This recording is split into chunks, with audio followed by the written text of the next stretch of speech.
Hey everyone, Chris here with Clutter Reduction Junk Removal in Southeast Florida, and today is going to be a vlog style day in the life of a solo owner operator of a junk removal business, me. So first things first, went ahead and did a couple of errands this morning. Right now we're about to do some social media marketing. We're gonna hop on Nextdoor and Facebook and publicize our business a little bit, try to put the foot in the door for everybody else to see throughout the rest of the day. And then we're going to be heading to a job in one of our northern cities, and I will give you the details about that on the way. All right, so we're heading to that job right now. It's about 45 minutes away from me with good traffic. Hopefully there's good traffic. So this is a referral from another junk removal company that just wasn't able to come out today. And to my knowledge, it's just a few desks. I don't know what kind of desks, which I would prefer to normally know. Number one, so I can make sure that it's doable by myself because I'm solo today. Number two, because I don't have a way of giving any kind of pricing. And that's usually a problem, especially when I'm having to travel half an hour away, 45 minutes away to do a job, not even knowing if they're going to want to go with the estimate. And I'm bringing my trailer with me.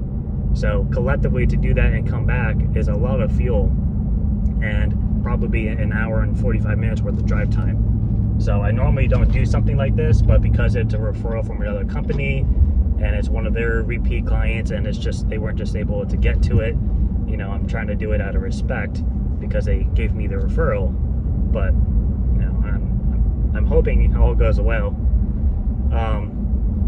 Because I am solo though, something I like to do is try to know what I'm getting myself into. So I will usually ask questions regarding the situation. And let's say if I was going to pick up a couch, I'm asking, okay, are you in a house? Are you in an apartment? What floor? Is there an elevator? What kind of couch is it? Is it a standard 3-seater? Is it a love seat? Is it a sectional couch? Is it a recliner? You know, what part of the house is it in? Is it in the living room or is it in the bedroom? Because that's a big difference. If it's in the bedroom, that means I'm gonna have a tight hallway at some point to bring a couch through.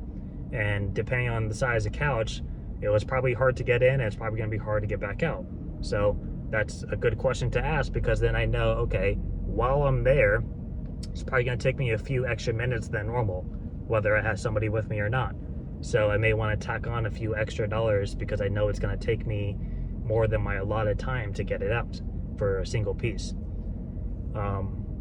I also like to try to make sure that it is something that I'm not only able to do solo, but comfortable with doing solo. So if I was going to like a 2-story house, for example, and they had a nice wood staircase, or they had like glass paneling on the railings, that's something I may be a little bit more skeptical about going by myself to bring down large pieces. Mattresses are pretty straightforward. You can carry them down, tip them up, rotate them. You're touching the floor, but it's not enough to really cause damage. It's not like I'm sliding it down the stairs. You know, I can dolly a piece down the stairs, but you still run into situations where it's a tight fit at the landing. You have to turn. If it's a big enough dresser, for example, that could be really tricky and you risk hitting the wall. Even if it's just a little, it will cause damage. You know, so there's some things to keep in mind, and there's always a threat for damage when you don't have control all around the piece. So with 2 people, you could easily control that. By myself, I could still control it, but I can never be perfect. So I like to find out as many details as I can regarding that. And there's always a way to figure things out. It's all problem solving, but you know, it comes up. So a lot of doing it solo just comes down to technique and knowledge. Like you know what to do, when to do it, when not to do it. You know how to handle stuff on your own. You know, that's why I think if you're gonna do a solo, if you don't have moving experience already, and I mean like real moving experience, not like you've helped your buddy move a couple of times, like real moving experience, because not knowing how to properly move stuff, it's really easy to damage things, and you don't want to damage stuff in junk removal. People don't think about that. Junk removal and moving, 2 totally different worlds, but in reality they're not. The only difference is you're more worried about the piece getting damaged and moving, which is why you wrap it all up. But you still want to follow the same protocol of trying to prevent damage, because you can get a claim just as much as moving can. You know, if you bring down a dresser and you're by yourself and you're like, oh, I'm just gonna slide it downstairs, that's gonna scratch a crap out of a staircase. And that's not an easy, quick fix. It's one thing to just touch it up with a little stain pen or to repaint it a little bit, but if you're causing gashes and stuff, that could be a very expensive repair. And that's just something to keep in mind. Don't go into these people's houses just dragging stuff out the door because the piece doesn't matter if it gets damaged. You need to be worried about the property more than anything else. It also doesn't look good to, even if you don't cause damage, it doesn't look good to slide something across somebody's floor without protection. Like at worst, use a moving blanket. We call it a drag pad. You lay it down like in a hot dog style, put the piece on top of it, and then you pull the blanket, and it's like a sled, and that'll at least help keep the floor protected from the piece rubbing against it. You know, there's ways around it. Just don't do things obnoxiously stupid. You know, put it that way. But we're about to hop on the highway. I don't want to be on the phone while we're in the highway. So I will see you guys at the job.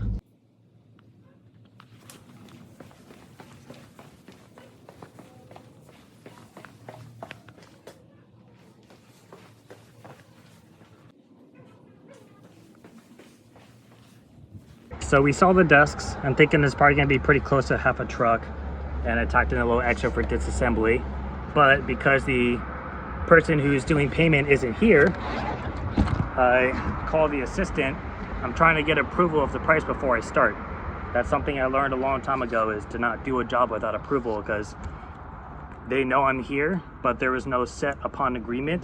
So if I were to do the job and say, all right, I'm all done, this is the total, and they're like, oh, I never agreed to that, you're kind of stuck. So always make sure you have approval for the jobs ahead of time.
The objective is to stand the piece up a little bit more upright so it's shorter in overall distance, and you're basically just using your foot to guide that axle and then using your body weight to keep it from falling forward all the way, and it helps with getting around tight corners like that.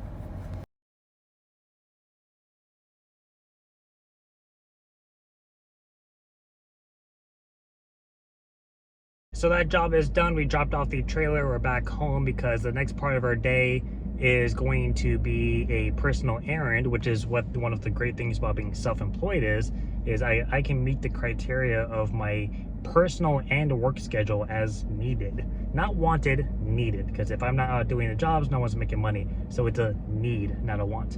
But I have to bring my parent to a doctor's appointment, so I knew ahead of time not to book a job around this time. After that though, depending on the weather, because it is getting oh so gray out, even though it was just scorching hot and I was sweating like crazy, I am going to be trying to do a little bit of business to business marketing. So going by different places of business and asking to leave behind my information for anyone else who may need our services. After that, tonight, I don't know if I'm going to record anything, might throw up some pictures, but we are going to be going by a networking event, originally to meet with our photographer for our wedding, but who is also in our networking group. But he's going to be photographing an event that's in one of our downtown cities. So we're actually just gonna go there as his guest and do a little networking. If you guys haven't done networking before, it can be a great tool to your business. It does require a little bit of in-person time. So if you're more of a digital ads kind of person that you don't do any in-ground marketing, it may not be your favorite thing, but it is a great way to meet other business professionals. Essentially, you're going to a restaurant or a bar or an office space, and there's usually 5 to 50 plus people there who are all business professionals, and your objective is to walk up to them and say, "Hi, my name is so-and-so, I do junk removal, what do you do? Oh, you're a realtor? Fantastic, we could definitely work with you and your clients in the future. May I have a business card?" And then chat with them for a few minutes, and then the next day send that person an email stating, "Hey, it was great to meet you last night at the so-and-so event. I loved getting to know you a little bit. I would be honored if you could meet with me for coffee or breakfast or lunch or dinner and bring your spouse maybe and get to know you a little bit better and talk about business." And then just like that, you build a connection and then you work with each other in the future. The objective in hindsight is to build that connection to where people are typically more likely to refer you and to work with you if they like you versus they just know of you. So you go reach out to all these realtor offices and you go by these apartment buildings and talk to property managers because you're trying to leave your cards behind. What better way to do that than to get to know the person on a personal level? How much more likely are they to refer you out? I would argue that it is a greatly heightened chance. So something to do. Does require a little bit more of your time, a little bit more tasks to do, because you do have to schedule appointments in the future and email people, all the hard things in business, but it does come with great reward. So if you haven't tried that, I've talked about it before. You can go on eventbrite.com and look up networking events. You can go to Facebook groups and business pages and look at networking groups, and there's bound to be somebody near you doing something that you can go talk to someone. So that's what we'll be doing for the rest of the day. Something that I'll usually continue doing is I'll pop on social media throughout the day, like Facebook and Nextdoor, and try to see if there's anything new that's relevant to junk removal or something I could comment on and then tag myself in. In addition, after jobs, I will send the invoice to the customer. I'll send them a review link to hopefully leave me a positive review. And then, not in this case because it's a medical office building, I don't have their address, but typically I will send out a thank you card at the end of the night when I am entering in all of my information from that job in my Excel sheet. So I have an Excel sheet that has all my job information, and I will do the breakdown of the customer, all of their information, how they heard about me, and so on. And then I have a separate page that's more business related for costs. So I'll do a cost breakdown, and I'll show you guys that in just a little bit. So this is something I just started doing when I first started business, and it's try to keep track of everything. So I'll go through and put in all the numbers side of everything, so that way I can keep track of stuff each month and kind of see, okay, how much money am I spending on stuff? How much do I need to allocate? And so on. And then this is my invoice app. I have a link in the description if you guys are looking for an app. It's a referral link. They just started doing it, but this has been great to me and I will continue to use it. All right, so this is vlog style right here. Before we carry on with our next job, as I mentioned, I'm gonna hop on Nextdoor and Facebook really quick. I have my other phone, because if you don't know, I got a new iPhone, which is why the camera quality is probably a little better. We're gonna eat lunch and hop on Nextdoor and Facebook. So if I can bypass all of this crap, I am basically going on Nextdoor and I'm going to look for posts of people saying, hey, I need something removed, I need something delivered to me, I'm buying a new couch, I need the old one delivered, and at which point you could say, I can deliver it and I can take away the old one while I'm there, because this is what we do. So it's a good way to get 2 for 1. If somebody is asking for, let's say, a pressure washer company, for example, I will recommend somebody in my networking group and then tag myself below it and say, by the way, if you need, oh, here we go. If you need, hold on, let me text this. If you need, I already forgot my train of thought. Let me try to block out their name. So this person here asked Does anyone know of a person that will come and take away a dresser chest in an upstairs bedroom? So I commented clutter reduction, junk removal, and my phone number, and then my page will show up on Nextdoor, which also every time somebody uses you on Nextdoor, they can fave your service. So the more you have, it's kind of like a Google review almost. So that's kind of what I'm talking about, is that's the stuff I'm looking for, whether it's a removal or it's somebody who's moving something and needs something taken away. I'll simply just do that. I was talking about the washing machine or pressure washer. So if someone's looking for pressure washing, I'll comment somebody I know and then say, by the way, if you need any junk removal in the future, here's my information. And what I'm kind of doing with that is, yes, I'm marketing to that person specifically, obviously, but I am also marketing to anybody else who's going to go and look on that post who saw, ooh, pressure washing. I either know somebody or I may need it as well. Let me see what the recommendations are.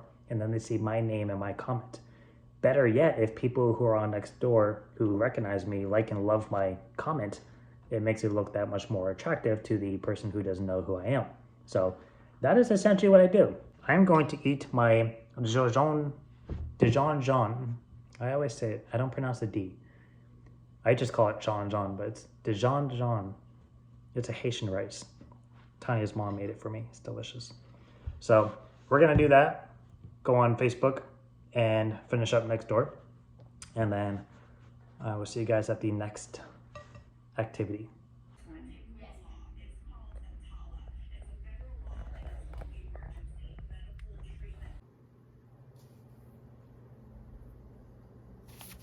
All right, so this is kind of like my mailing center. Every single job I do, assuming I have a physical address and they're not going to be moving like in a day, I will send them a thank you card.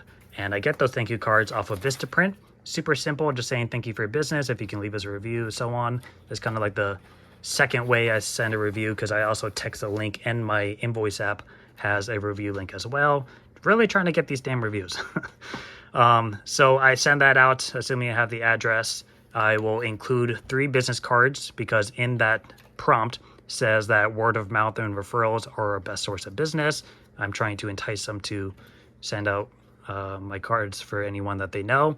We also send out these review cards. I got these on Using Marketing and just designed them myself. It is a 2x2 business card. So they were super cheap to make. I made a decent amount of them, and it has a coupon on the back. So there's that. We also have these magnets, which we will send to customers who actually do a little bit of decluttering. So they're not moving, they're not doing any renovations. They just decided to go through and purge their house. And this is like a magnet to put on their refrigerator, just to kind of help build some habits to remain decluttered. This is just something that we made up and we have on our website as well. So it's just a friendly gesture to say, hey, I appreciate your business. And, I think the handwritten notes and handwritten cards go a long way. I think it's just a nice touch for business. I've been doing it since I started business. I don't know where I got the idea from, but I'm glad I hanged on to it. I will also send out a referral thank you card. Usually this is from realtors or people that we know that we've done work for in the past. And it's just, thank you and enjoy a coffee on us, which is what this is. So I just buy these in bulk every few months. It's a $5 Dunkin' Donuts gift card, and it's just like a little thank you gesture, just something kind of small and simple. But that's pretty much all we do. And then at the end of the year, I send out holiday cards, and I'll usually do just a simple thank you from Chris from Clutter Reduction with some business cards in it. Happy holidays. If it's somebody we've done a ton of work for, I might handwrite like a sentence or two, thanking them a little bit more personally. I'll do that for like realtors or repeat clients that we've done a ton of work for, something like that. So that is essentially what I do when it comes to mailing.